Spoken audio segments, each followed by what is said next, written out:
All right, on today's episode of Locked On Avalanche, let's continue our way down the unrestricted free agent list. And let's start with defensemen. Did the Avalanche need to bring in any? Let's talk about it. New episode of Locked On Avalanche coming at you.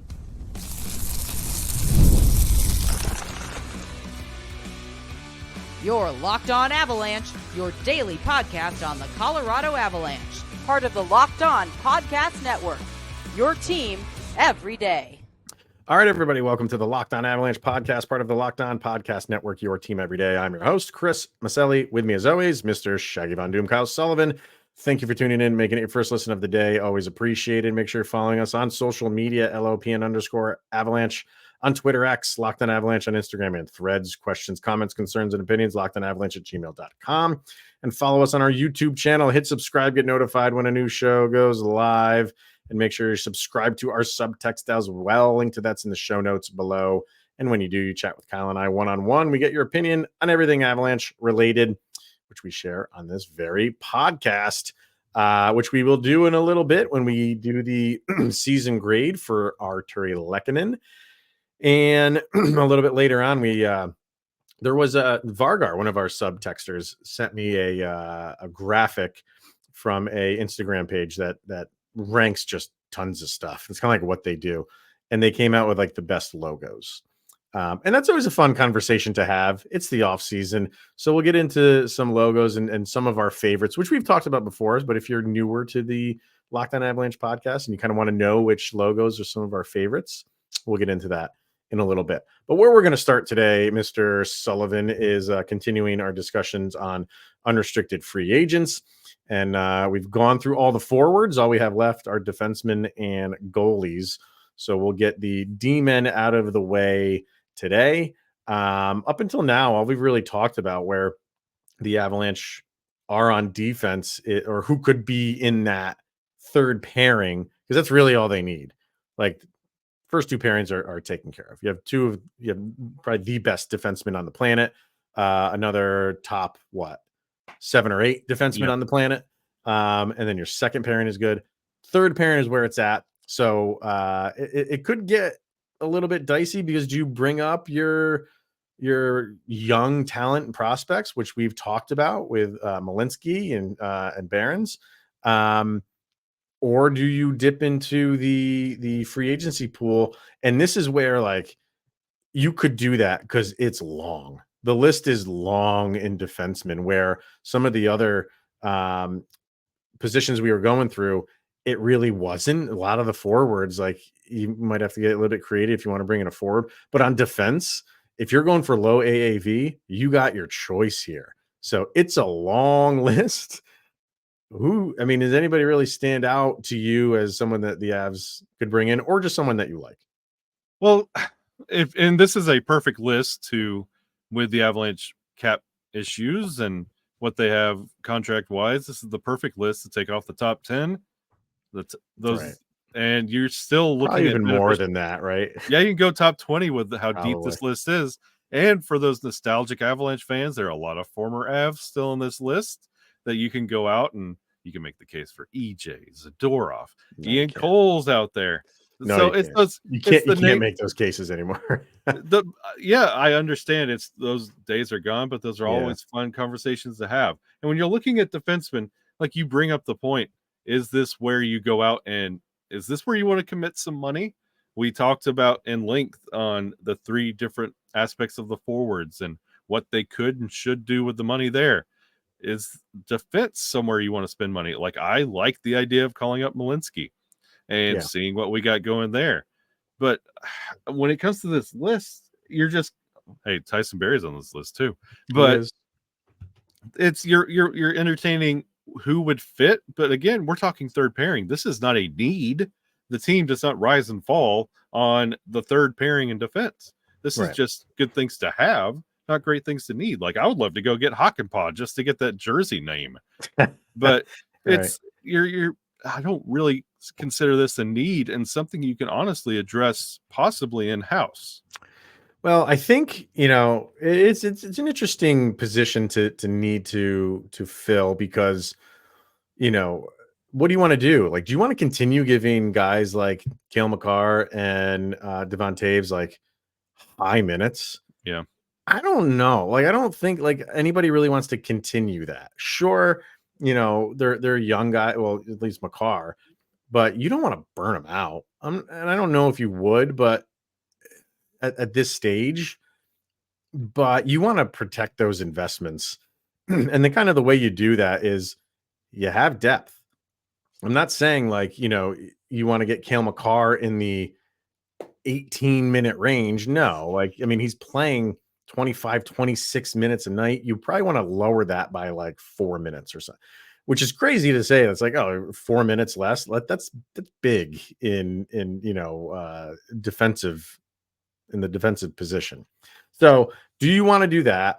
Is kind of like number one. If you do, then you got to get a little bit creative. I don't want to say creative, but you have to hit the right marks with who you're going to sign or who you're going to bring up. I'm with you in, I think Malinsky, at least he's got to have the inside track on one of those positions because he is one of your prospects. He did come up last year. He did play well for a little while, but he is still young.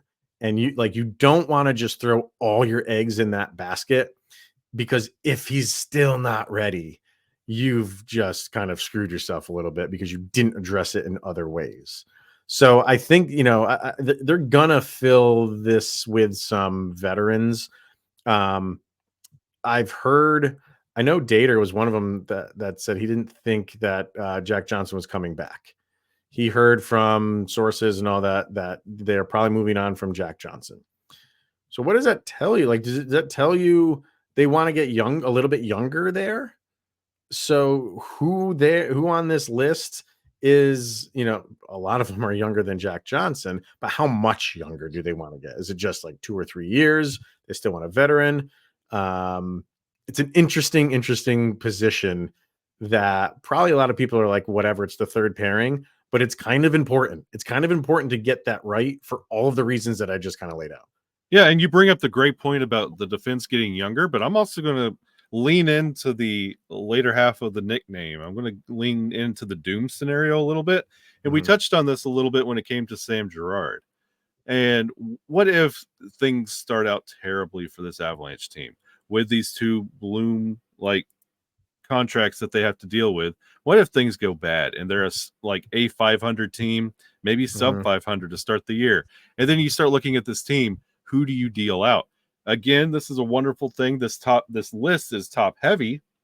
So most of those names will be gone. But what if you have to address this like an Abe Kubel, like maybe a month into the season? We got to pick somebody up. We got to make this work. You got to deal out some contracts. There are some interesting names on this list, and they are young, and you're taking a chance, like a Kiwi Ranta type chance on some of these guys that are out there. So, and again, this goes back to, is this something you can address in-house, or would you go out and get your like a Sean Day? Like there's players out there you could go out, but again, it comes down to the money, and it comes down to the Landeskog and the Chushkin. What happens with these contracts, if anything at all? What can you do? Is this something that you can address cheaply in-house, or are you going to go out there? Because there are names on this list that you can go and buy, and that will address this need. But do you have the money to do that? Right. So I'm just looking at, I'm not necessarily saying like these are guys that fit. Maybe they do, but just looking at like contracts and stuff like that and age. So Jack Johnson's 37 years old, right? So I got to believe that's part of the reason why they're moving on from him. And like I said, if you want to get a couple years younger than that, I don't think the Avs want to go so young as to like maybe a little bit unproven defenseman. I think they want to still have a veteran where they know what they're getting. They know they can bring this guy in, put him on the third pairing, and he'll be fine. At least that's, in theory. Could you have a Tomas Tatar thing with a forward? Sure, that can always happen. But there's a couple guys on here that are a couple years younger than Jack Johnson. One of them is Robert Bortuzzo on the Islanders. He made less than $1 million last year. That's where you're looking. Another one on here, which is 2 years younger, Kevin Shattenkirk. Bring him back. Why not? That you're talking. I mean, you listed all the guys that were, more recent in, the Tyson Berries of the world and Ian Coles, which none of those are going to happen. Kevin Shattenkirk. Why not? Started his career, and who knows how many years he's got left, but maybe he ends it in Colorado. That would be a story. Man, that's a good pull. I don't hate that idea. I mean, granted, it's 35-year-old defenseman. Yeah. I get it. What if I raised you two other names that you mentioned the Islanders? How about Sebastian Aho if you want to get young? Yeah. And I don't know what he's going to go for. I mean, he played for peanuts, but could just be, again, we're talking about third defenseman, third pairings. You don't want the world from these guys, but you want to make sure they fit. Does that kind of scream Calvin DeHaan? You see, I don't have him on my list. I have Calvin DeHaan listed as UFA, and he's 33. Did not have a great year points wise. Didn't, but there he is. Yeah, he's way down there. Wow. Huh. I mean, you're talking third pairing, like cheap contract, got some age, got some veteran leadership. I kind of like that idea, but again, do you need veteran leadership? Like Kale is older, Taser is older. Yeah, is that now your veteran guard? Do you want to go young? Do you want to go speedy? Do you have to replace Jack Johnson right now? Well, I mean, you're going to have to in some capacity, and that's what I'm saying. Like, do you give? I think you give Malinsky one of those positions, and then if you put him with a veteran, that only helps him. Like, I don't know how young you want to go. How old's DeHaan? He's 33. That wouldn't be. I wouldn't be against that. You know what I mean? But do they bring back Caleb Jones? No. Or no. I feel like that's a guy that they kind of like for some reason because they feel like they can throw him in there. And I didn't even really get down this far, but as I'm down this far, you're talking about old players with the Avs. There's Jacob McDonald sitting there. I don't think they'll bring him back, but I really liked Jacob McDonald. I really liked him. That would be an ultimate re-pick up. I think it would be awesome, especially to have McDonald going back with LOC. They used to play well together. So I wouldn't hate that. I wasn't again. Like and you're getting him back a couple years later. So he's been in San Jose. So he's gotten some good time there. I don't know how much he's actually played. I don't pairing he was on, but he's a couple years older. Who knows? I don't see it, but it'd be the kind of fun stories. Yeah, it's not as doom and gloom as the forward position because again, you could easily address it in-house. You can address it with these UFAs. You can address it in a trade, and you could fix this problem. And again, we're talking third pairing. We're not talking opening night roster. Who's going to be with Cale Makar because you locked up Taser. And I'm just going to throw this out there one more time, good sir, because why not? One of these days, hopefully, I will get my dream of an Avalanche jersey with Shane Gossespier's name on the back of it. He's a free agent. No way in heck they could sign him for what his value is right now, which is not astronomical, but just you don't have room for him. He's not a third defensive pairing guy, and they don't have the money for that. If they did, they'd probably keep Sean Walker around and not even entertain Shane Gossespier. But he's a free agent. So once again, I have to throw him out there because that would just be dream come true for me. But it's just not going to happen. It's not in the cards.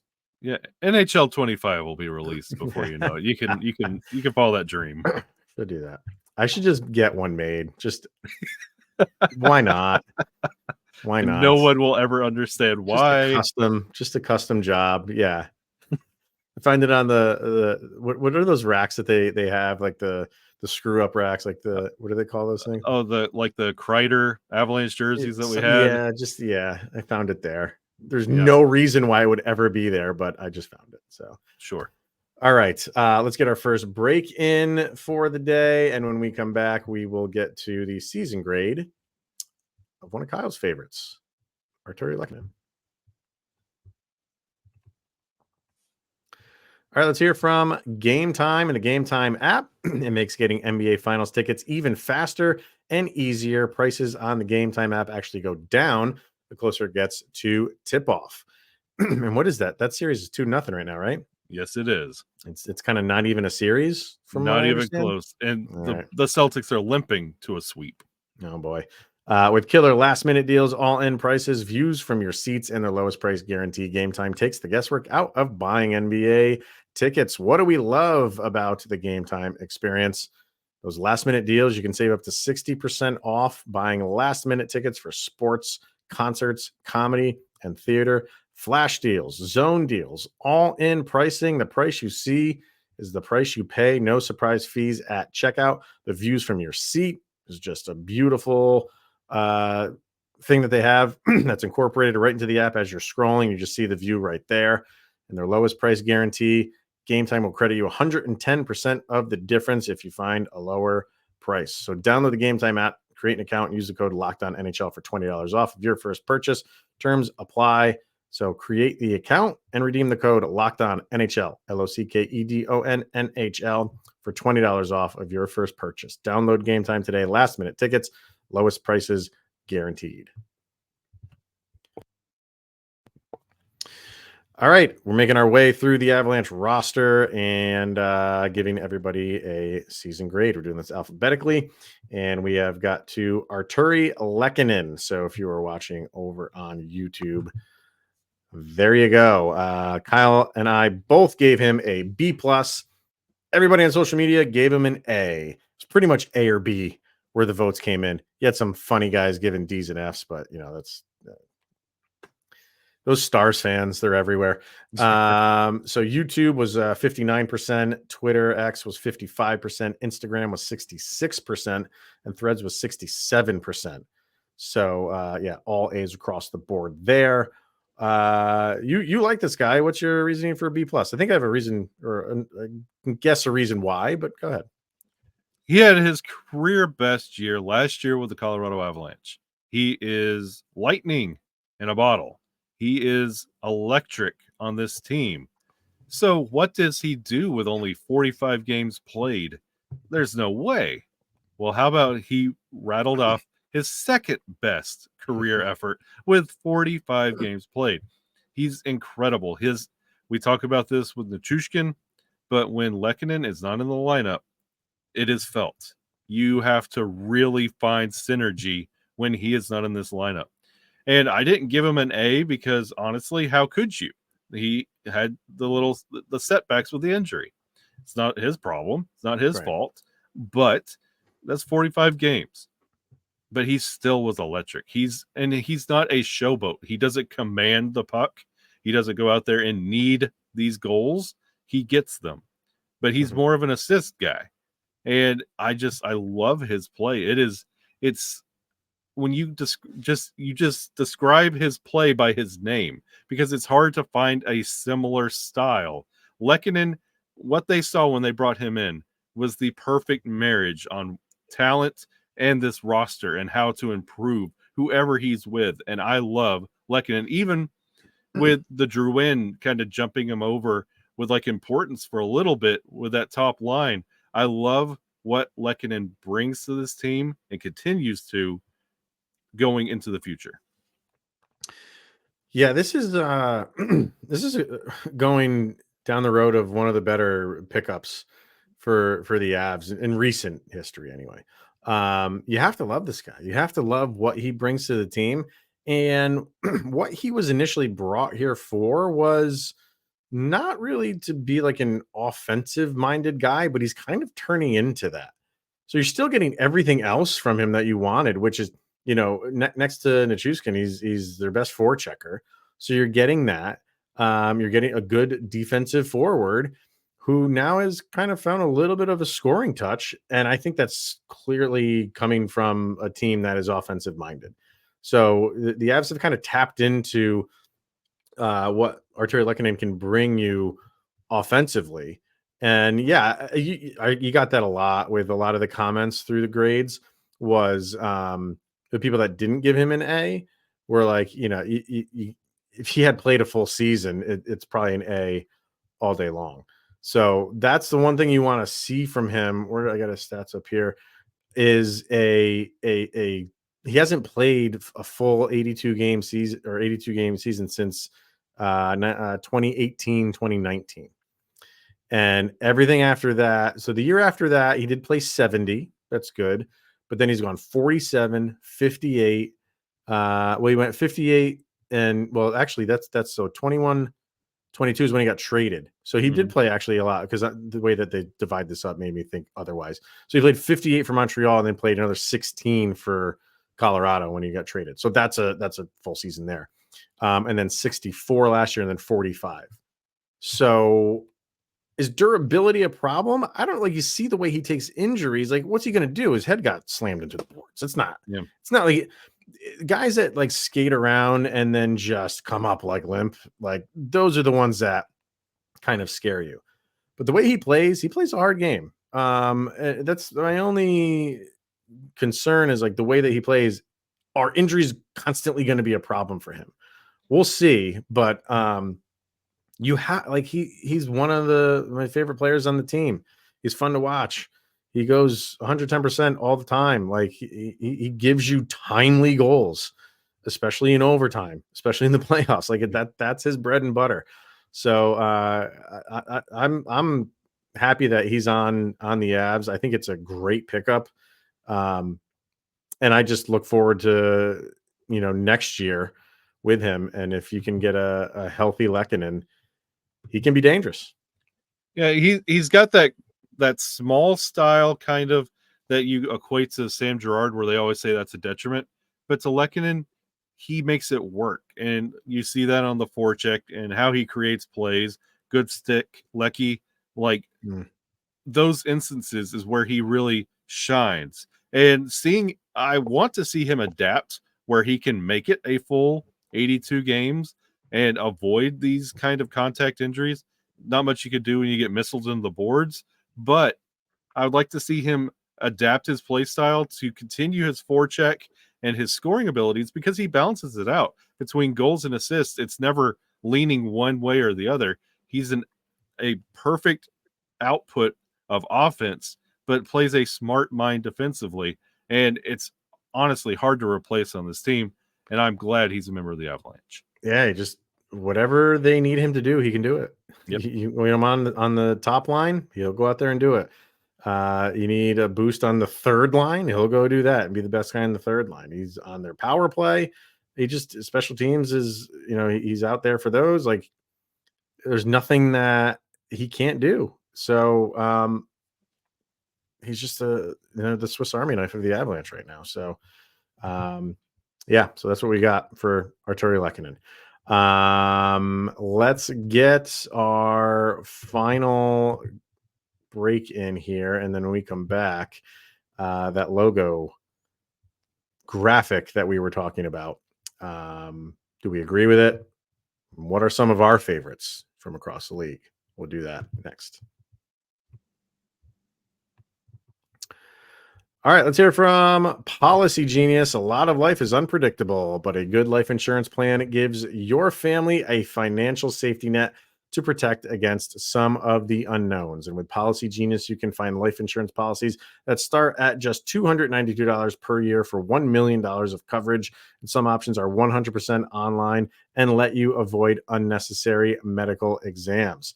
Policygenius helps you easily compare your options from America's top insurers in just a few clicks, and their award-winning agents can even walk you through the process step by step. And your work life insurance policy may not offer enough protection for your family's needs, and even worse, it may not come with you if you leave your job. Policygenius has no incentive to recommend one insurer over another, so you can trust their guidance. And they have thousands of 5-star reviews on Google from customers who found the best fit for their needs. So go to policygenius.com or click the link in the description to get your free life insurance quote. and see how much you could save. Policygenius.com.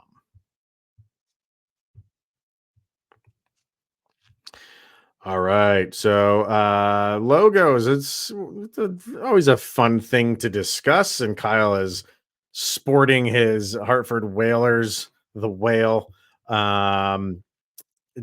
t-shirt, one of those classic ones. So I'm sure he's going to want to discuss that. But we've talked about this in the past, some of our favorite logos, and there's this website, or not, it's not a website. What is it? It's a Instagram page, kind of, I guess, one of those influencer pages, if you want to call it that. MBON hockey, or is it M-Bon hockey? I don't know. But they, like, their page is just like riddled with just top lists, and they're kind of fun. They're kind of fun, like top players from the 90s, top all just fun stuff that they do. So they did a top 10 best and worst logos. We're going to talk about I'll bring up on YouTube. Here we go. I'll bring up the best, and that's what they have for the top 8. Which going from 1 to 8. So number 1, they have the Red Wings. 2, they have the Blackhawks. 3 is the Avalanche. 4 is the Penguins. 5 is the Canadiens. 6 is the Kraken. 7 is the Wild. And 8 is the Sharks. So any disagreements there? Yes. Okay. Especially with maybe 1 and 2, because I have a top 5 list as well. And 1 and 2 aren't even on my list. 4 of my 5 are in this top 8. Okay. I like, if it's one of those that if you show anybody the Red Wings logo, please tell me what's going on. Please. I have no idea. And Chicago number 2, that's a whole nother episode for a whole nother day. And it's iconic, yes, but it's not aging the best. Do you feel like it's not aging the best because of all of the stuff going on behind closed doors, or because of the Indian references yes, or both? Yes to all. Click yes to all. And I honestly, if you want to kind of start a new era in Chicago, I think that might be the best way to get past all of that. But they're never going to change it. Just the history there. They're never going to change it. I can't see it happening. Then stay Chicago. Yeah. Don't cry to me about it. But I would take my number 1. The Seattle Kraken. Really? You cannot beat that logo right now. It's a great logo. It is a great logo. Is it? Do I think it's the best one in the league? No. Is it top? See, I didn't rank mine like you, but it's definitely top 10. It maybe would crack the top 5 for me. It's everything about it is cool, right down to the colors. Yeah. So they knocked it out of the park easily. So yeah, it's an attention grabber. It makes you want to learn more. It makes you want to dive into this team more. And when you start seeing the jerseys, it just complements itself the whole way. They really nailed it with that logo. I have number 2, the San Jose Sharks. Yeah, the Sharks were when I was a kid, and the Sharks became a thing. Like, that was the it team. Yep, it's just a cool logo. Colors are cool. That was it for a long time in the teenage years in the early 90s. Yeah, and I got number 3, the Avalanche, for the same reason as the Sharks. You know what sport? It's a cool logo. Yeah, and it's cool on anything. Yeah. And honestly, and number 4, this is no fandom in this, but you can't go wrong with the New Jersey Devils logo. Like, the more you look into it, you see the N, you see the J, you see the Devils, like the devil tail and the hook on it. It's such a cool, simplistic look that I think it's really well done, that plays off the city and the name. It's just iconic without doing a lot. I can't disagree with that. It's a good one. It's just it's not one of those that you're ever going to find on a list like this. You're right. When you look at it, well done, well put together. You did what you're supposed to. And to round out my top 5, I know we want to kind of lean current, but the Robo Pen Penguins logo of the 90s, right? iconic. But the Penguins logo, find another sport that has the Penguins, and find another sport that makes it look as menacing as the Penguins do in some of their logos, like their Winter Classic looks, their old school look, the RoboPen logo, that triangle look, so cool. But even the current one where it's skating, it's got a stick. You look at it, you hear Pittsburgh Penguins. If you've never watched hockey in your life, you're like, that's a ridiculous name. You see the logo, you're like, okay, that's kind of cool. And I like it. I like the colors. I like all of it. That's probably my favorite one in the league, is the Pittsburgh Penguins. I just it's different. You got the alliteration going on of Pittsburgh and Penguins. That's always a plus. Colors are what they are, black and yellow. I'm okay with, but I just think that is a creative, different logo. And right back to the Robo. If you want to throw the Robo one in there, that's fine too. I don't have a problem with that. But I think the Penguins logo is the best, if you ask me. I do like the Avs logo. I think the Avs logo is very good. It's, it serves its purpose.